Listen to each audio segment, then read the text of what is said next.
ඇත්තටම මම කෙටි කතා මුලින්ම ලියන්න පටන් ගන්නේ උසස් පෙළ ඉගෙන ගන්න කාලේදී. මම කෙටි කතා කියවන්න ගොඩක් කැමති අනිකුත් සාහිත්‍ය ශානර වලට වඩා කෙටි කතාවට තමයි මගේ ලොකු කැමැත්තක් තියෙන්නේ. ඉතින් මම උසස් පෙළ කාලේ ඉඳලම කෙටි කතා රචනා කරන්න උත්සාහ කළා. ඒ වගේම මම විවිධ පුවත්පත්වලට මේ කෙටි කතා යවුවා. හැබැයි කිසිම කෙටි කතාවක් පළ වුණේ නැහැ. හැබැයි මම දිගටම මම මේ කෙටි කතා පුවත්පත් වලට යවුවා.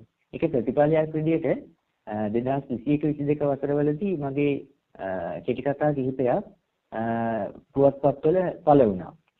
ඊට පස්සේ ඒ පුවත්පත්වල පළ වෙච්ච කෙටි කතා කියවපු පාඨකින් සහ මුහුණු පොතේ පාඨකින් මට යෝජනා කළා ඔබ වහන්සේ කෙටි කතා සංග්‍රහයක් කළොත් හොඳයි කියන කාරණාව. ඉතින් ඒ නිසාම මම කල්පනා කරා මේ මම වරින් වර රචනා කරපු මේ කෙටි කතා 10ක් උපයෝගී කරගෙන කෙටි කතා සංග්‍රහයක් රචනා කරන්න ඕන කියන කාරණාව.